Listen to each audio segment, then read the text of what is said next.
uncover underrepresented engineering talent. And we have amazing guest, Sophia Yamauchi, Talent Acquisition Manager of Asana Up with us. Hi, Sophia. Hi, Sophia. Thanks for having me. Yeah, thank you for joining us. So before we dive into how Asana Up program, how it came about, I actually want to start with you. Sophia, as a talent acquisition manager of Asana Up, I guess, tell us about your story. What's your why and how it actually led to Asana and Asana Up program? Yeah, absolutely. Well, starting off my story, my why, I think that it really starts with my mission that I formed. My mission is really to help people reach their full potential. And that started with how I grew up. I am the youngest of 3 girls, and we were all predominantly raised by a single mother. We would see our dad on the weekends, but we were this household of 4 together. My mom had 3 jobs, and she did everything she could to ensure that doors were being opened for us, but we didn't come from a privileged background. And so oftentimes we were leaning on others to extend a hand or give us an opportunity in order to meet our potential. And for whatever reason, we encountered many kind people who really helped us get to the places where we are today. My older sisters received one an academic scholarship to UC Berkeley, another a swimming scholarship to Arizona State University, and I ended up getting a full-ride swimming scholarship to University of California, Santa Barbara. And so all of that was a combination of, help from others who believed in us, but also really hard work. And so I think that kind of grounds into my why, which is committing to really hard work and working hard for people who also want to work hard, who don't have doors open for them, and who are really excited about meeting their potential. So that leads me to where I am today. And I'm really grateful that I get to work for Asana and oversee the Asana Up program, which really helps to create opportunities for those individuals who are aspiring to get into the tech industry and really haven't had that opportunity just yet. See, yeah, and that reminds me of the saying, talent is evenly distributed, but opportunities are not. And I think it's a really great to see also the initiative and corporate responsibility point of view of really, I think it actually benefits the company as well if we can find those amazing people who want to put in work and just need to be given some opportunity to prove themselves and improve themselves. So yeah, that's a really exciting program. So tell me also a little bit more about how Asana Up works. So when did it start, and how do you also recruit talent for this apprenticeship program, and for what roles do you have it? Yeah, absolutely. So I'll start by sharing a little bit more about what Asana Up is in general, and then I can share a little bit more about the history and where it is today. So Asana Up is a development program that's really aimed at hiring exceptional people that are entering or re-entering the professional tech environment from non-traditional, underrepresented backgrounds. So participants of Asana Up operate within various teams at Asana for a fixed term while receiving mentorship, personal and professional development from a broad set of employees. And it's all people who really want to help them learn what it's like to work at Asana. And our goal is to get our apprentices to a place where eventually they can convert to a full-time opportunity. And so I joined Asana in the beginning of the pandemic in June of 2020, and Asana Up had actually been created before I joined. So one of my coworkers had piloted the program just within engineering, and there had been 3 apprentices who had gone through this engineering program. To date, we recently hired our 6th cohort of engineering apprentices. And we have apprentices across 11 teams at Asana, and we've hired over 75 apprentices into the program. And so a huge presence of Asana Up apprentices, and that's consistently growing as we continue on. Wow. Yeah. It's a quite an achievement. I mean, although there was already pilot, it really has grown and throughout different department as well. I think that's a really great because I think one of the challenges that a lot of people who are trying to implement some of the programs is the pipeline problems. Usually, like we don't see quite of the right representation of the candidates from various backgrounds in our pipeline. But instead of only thinking about what channels, like it's also the program that seems to kind of go there and build those pipelines as well. So that's really exciting. Yeah. So tell us a little bit more about how do you go about also finding these amazing people and who you've also partnered closely with to achieve that. Yeah, absolutely. So for us, it really starts with identifying really great partners to build these pipelines with. So we actually start by identifying nonprofit organizations that are aligned with Asana Up's mission and vision. And so within engineering, for example, one of our primary partners is the Marcy Lab School. And if you haven't heard of the Marcy Lab School, they're an amazing organization that provides rigorous yet affordable college alternatives for help that helps to propel underestimated young professionals with rewarding, purpose-driven careers in tech. So it's a boot camp, as some may say, but it's also a college alternative for those who are trying to break in from low-income, underrepresented backgrounds. We also partner with an organization on the non-engineering side called Year Up, which is also a nonprofit organization whose mission is really to close the opportunity divide by really ensuring that their apprentices gain the skills and experiences and support that will really help them to find that eventual full-time role. So we center around finding these organizations that align with our mission. And then on a secondary component within engineering specifically, it's really about creating that equal opportunity for those who want to break in. So within engineering, we use CodeSignal at the entry point of our interview process. And we really want to ensure that we are fairly evaluating candidates based on their skills rather than their pedigree. So for Asana Up apprentices specifically, we adjust the expectations even that we have and the minimum threshold score because we don't expect that our apprentices are meeting the same bar as full-time candidates or candidates that have received and gained a four-year CS degree. So it's really important that we are putting in structure with these built-in foundational partnerships as well as structure at the entry point. So we're giving everyone an equal chance.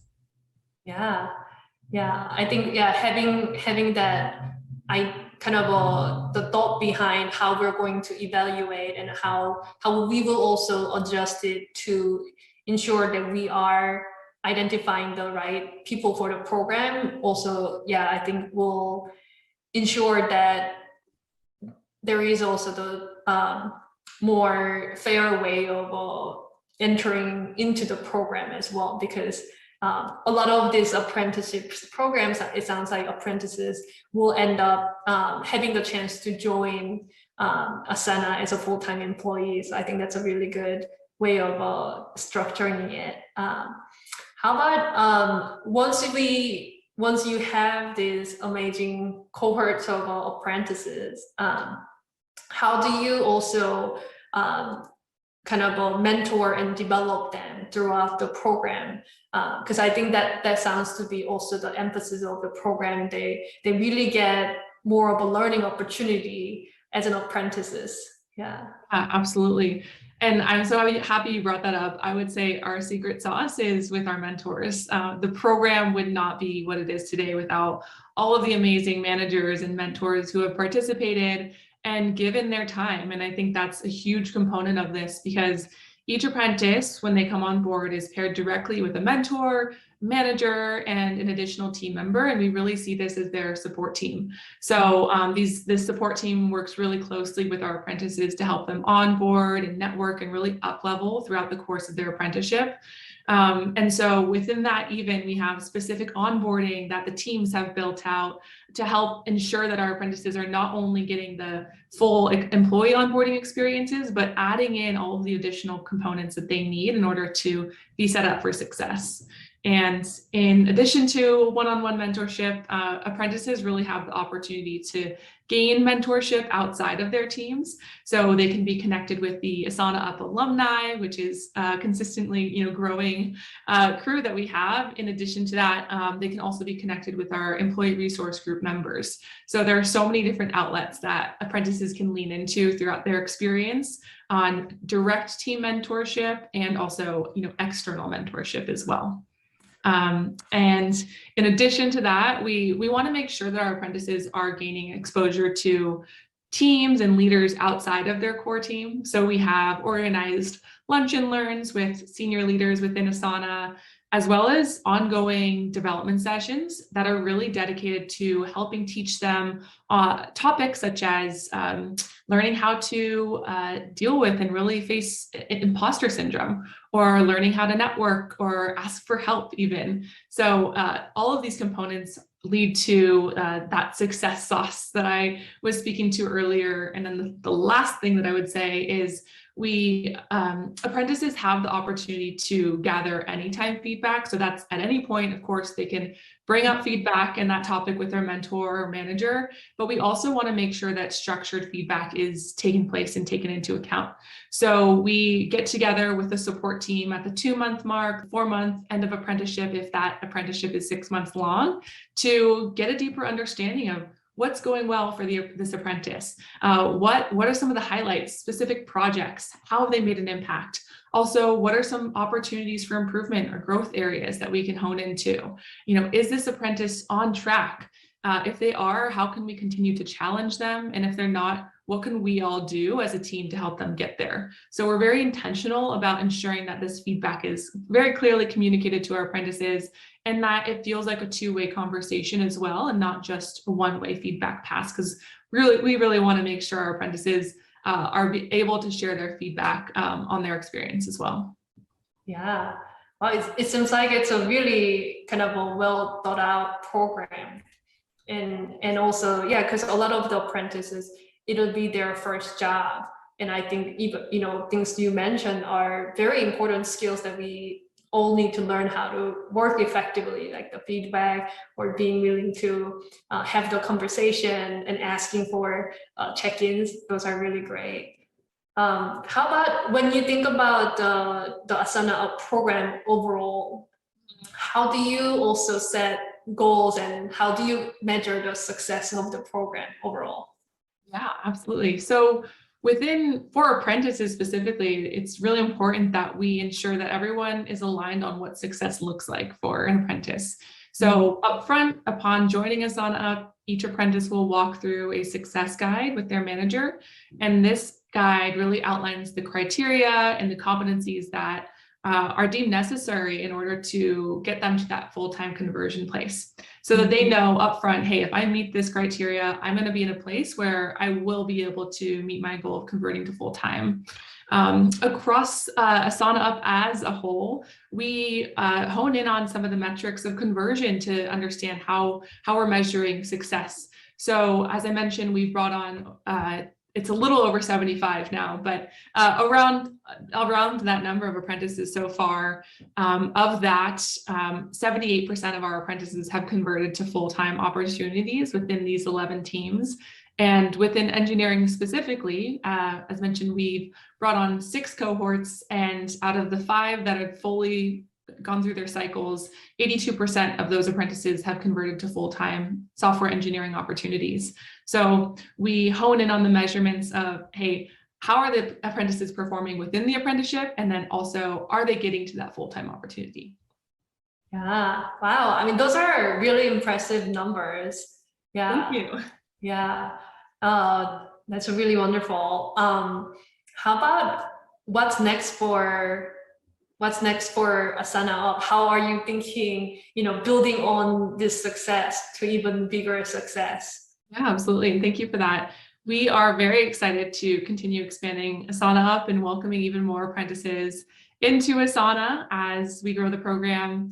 And in addition to that, we've launched a returnship program within our engineering team as well. So we are really looking forward to welcoming in returners who have taken a break from the workplace for caregiving reasons and are facing challenges getting back into the workforce. So that's coming up in our pipeline as well. Yeah, I mean, it sounds like the frictions of entering into the workforce, whether it's, you know, their first job or mid-career, it sounds like you've kind of figured out where the frictions are and like figuring out ways to reduce that. And I think that's really driving really good success. That's really wonderful. Yeah. Thank you. And I think we're doing our best. yeah, and I think Asana Up program will be a great tangible case study and examples for other companies to also you know, kind of a benchmark and learn from. Yeah. Yeah. How about, yeah, for those who want to learn from, you know, what Asana Up has been able to achieve, what advice do you have? Yeah, I would say start with your why, kind of how we started this conversation, but more so, you know, Asana as a company, our mission is to help humanity thrive by enabling the world's teams to work together effortlessly. And in order to achieve this mission, it's imperative that we build a diverse team that's representative of the customers that we support each and every day, as well as the people that we interact with. And so if someone is looking to build this program and maybe their company's mission is not as closely aligned with their goal in helping create opportunities for those coming in from non-traditional, underrepresented communities, then I would say create a program mission that's going to help you really align with your North Star. So that would be my first piece of advice. To follow on that, I would also say really gain the support from your leaders, your managers, and your mentors. Asana Up is not successful just because of one person. It's successful because it really takes a village, and we've had an amazing community come together, lean into the collaboration, the co-creation, and the support in order to create these opportunities for our apprentices. So I'm very grateful for that. And it's really important just to find the people who are really excited about investing their time and putting forth the effort to helping those who are trying to break in from non-traditional backgrounds. And the last thing I would say is partner with organizations that are already doing the work and that are aligned with the work that you are intentional about. You know, the Marcy Lab School and Year Up are two amazing organizations of many that are very intentional about closing the opportunity gap in tech. And so it's very important to seek out organizations that are investing in up-leveling and upskilling individuals that companies are hoping to connect with. Yeah. Thank you so much for, those are really good, you know, actionable advice. So thank you for that. Yeah. All right. So let's see. I see that there are a lot of questions coming up on the chat. We will try to answer those questions. And if we don't get all of them during this webinar, then we will follow up afterwards. Sounds great. Thank you everyone for attending this webinar. We will follow up with any remaining questions afterwards.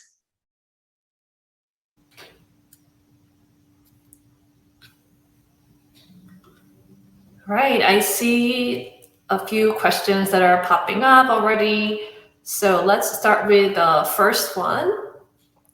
So Sophia, you mentioned building partnerships with nonprofits to build your pipelines for Asana Up. Outside of those partnerships, what specific areas or avenues do you use to market this program to applicable candidates? Yeah, so how do you also get the words out? I think one really interesting and effective channel is, you know, partnering with these amazing organizations.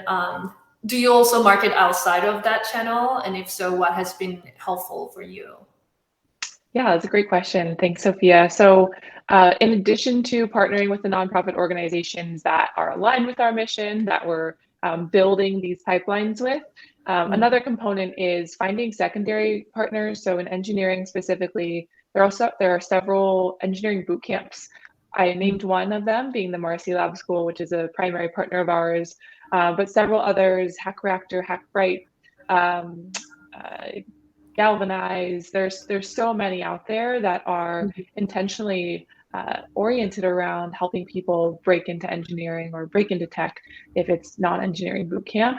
And so that's another avenue of hosting events with the boot camps. And then the third piece is actually hosting events for candidates that we reach out to directly or that we circulate information about the program to via LinkedIn or social. And so these events are all education based. We host interview workshops. We actually host a very specific interview workshop with CodeSignal on approaching the general coding assessment.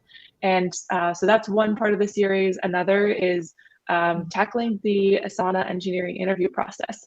So we break down all the components of what's encompassed in the Asana interview, what can a candidate expect, and how to prepare for the interview process.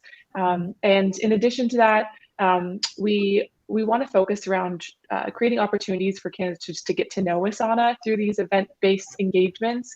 And so providing exposure for attendees to meet the engineers that work at Asana and go into breakout rooms with them and ask questions. So that's another way that we engage candidates outside of the partnerships. Yeah, I love all the great ideas and things that you're already trying. Thanks for sharing the tips and ideas. How about let's also go to the more specific one around what types of trainings did you facilitate for managers prior to the start of the apprentices program, and what skills did you find were the most needed for managers? So yeah, because as you mentioned, this program success depends on everyone involved, and yeah, how do you prepare and help enable them managers to understand and facilitate this program? Absolutely. I'm so glad this question was asked because it's something I didn't touch on, but a very integral piece of this program and making it successful. So every time we kick off a cohort prior to the apprentices joining, we host our manager mentor training, and we identify individuals on the teams that we're working with to help us engage mentors and managers and figure out the right types of content that will be most helpful for the people involved in the program. So first off, we start off with a mentor and manager training. This is kind of the basics. It covers the scope of the program, the timelines, the expectations for apprentices, and we also really dive into feedback.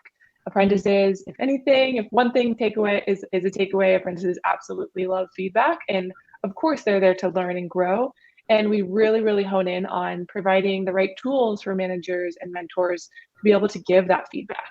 So more specifically, a mentor's role and expectation is to be that day-to-day partner to answer questions, to help the apprentice navigate through their workflow. And then the manager's job is to set the expectations, set the direction. What does success look like at the end of apprenticeship? And also to, at times, deliver that more constructive or at times hard feedback. And so the framework that we like to share with our mentors and managers is the COIN framework for giving feedback. So first sharing the context, then sharing your observation, sharing the impact of the feedback, and then finally next steps. And I would say next steps is the most important piece because feedback is great. It's even better when you know what to do with it. So that's a framework that we use in preparing our mentors and managers. And then as we go through the course of the apprenticeship program, we check in with our managers. We prepare them with insights from past Asana Up managers on how to deliver 2-month feedback or how to work through a challenging conversation. So we almost have these circles for managers to be able to ask questions from previous managers. If you're just starting your program and you don't have previous apprentice managers to lean on, try and see if there are any senior leaders within your organization who can provide context on their experience in giving performance feedback just with their general team members. And I think that would be a great place to start as well. Yeah, that's great. And it seems like this was an integral part that you invested a lot with the participants and managers to make sure it's solid. So COIN, the acronym. I love that. COIN, yes. Right. How about there's a question on what was the hardest part about building the pilot version of Asana Up? And Yes. it can be Also, operational thing, or it can be, stakeholders availability. Yeah. What was like the hardest part? yeah, it's also a really great question. I would say the hardest part, now that we've grown Asana up past engineering and built it out to several different teams, if I think back to the earlier days, the hardest part, one was probably figuring out how to lock in and solidify headcount. Because apprentices join as fixed-term full-time employees, there's a start date and an end date. And so we really want to make sure that before our apprentices even join us, we know that we have the headcount set aside. And so for many organizations, headcount planning doesn't take account for that far out of planning. And so it's a deeper conversation with your stakeholders in ensuring that they really deeply understand your goals and intentions and roadmap that you are outlining, and understand how your program timeline fits in, so that once the headcount conversation takes place, your apprentices are accounted for. And I would say potentially the other piece is growing. If you plan on growing within several different functions, just there are so many pieces to the puzzle to focus on. So there's the partnership side with the nonprofit organizations that you want to work with. There's the talent engagement side with candidates who haven't heard of Asana or the program. And then there's the hiring piece, and also the programmatic and development side of ensuring that apprentices have all the tools and resources once they actually get into the program. And so just ensuring that you're extremely organized and on top of all of these pieces that will help the program be successful. And that was hard getting started. And I'm going to be a little bit cheesy here. It's actually a lot easier to do with Asana because I'm so organized with my work. And so my recommendation there would be find a workflow that works for you and build a process that can be repeatable if you plan on scaling a program. Yeah. No, I think there are multi dimensions that you have to manage and bring together. So being able to use tools like Asana to just organize and be able to communicate that also with the other stakeholders to show where things are going, I think that can be really helpful. So I think, and I think, as you mentioned, when you're starting a new program, like how do we fit that into the overall hiring planning process and making sure that it can align? That sounds like a challenging one, but if you can, figure out once, then you can iterate better the next time you do it. So, yeah. Absolutely. Thank you. All right, let's look at a couple more questions. How do you, I think, this is also a great question. How do you measure success for the apprentices in such a short period of time? How do you help apprentices matriculate into Asana? So to start off, one of the things I mentioned that we account for is feedback throughout the apprenticeship and those feedback pillars. So we have feedback at the 2-month mark, 4-month mark, and then the end of apprenticeship.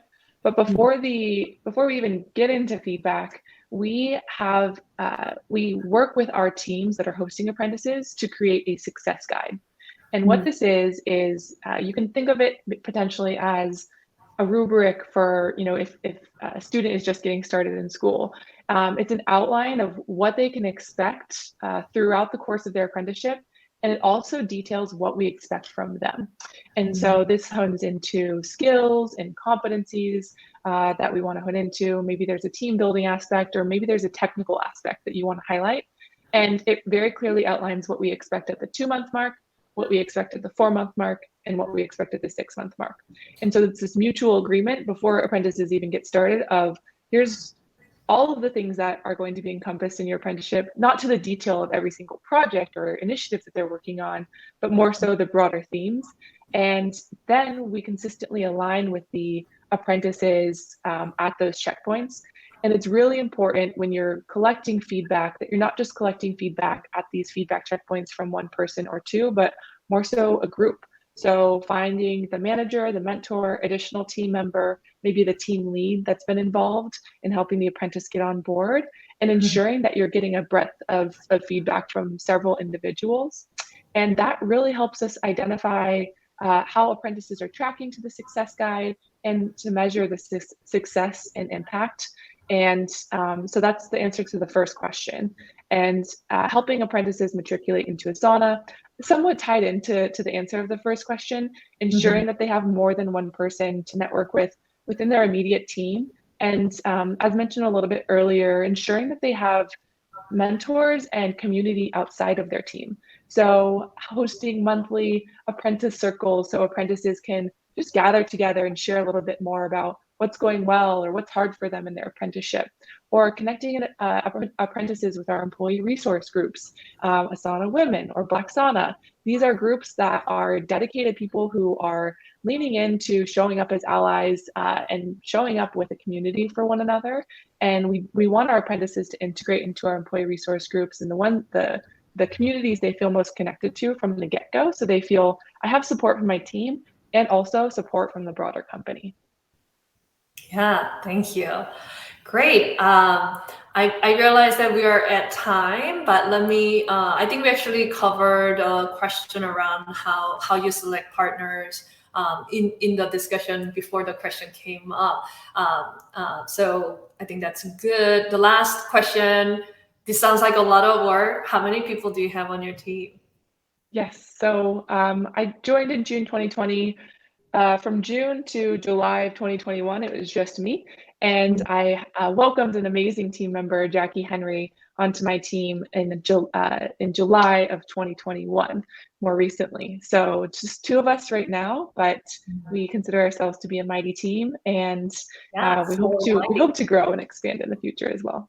Yeah, and more kudos to you and your team that, getting, it's not about the size of a team, right? So how quickly you can and effectively make changes and launch a program. So yeah, more kudos to you for being able to get more done with such a, a small but mighty team. So thank you. And thank you so much for joining today and sharing the experience of building out Asana Up program. I hope that our guests have also learned, very practical as well as a strategic, directions of how to build out these programs at their organizations. So thank you so much, Sophia. Yeah, thank you, Sophia. Yep.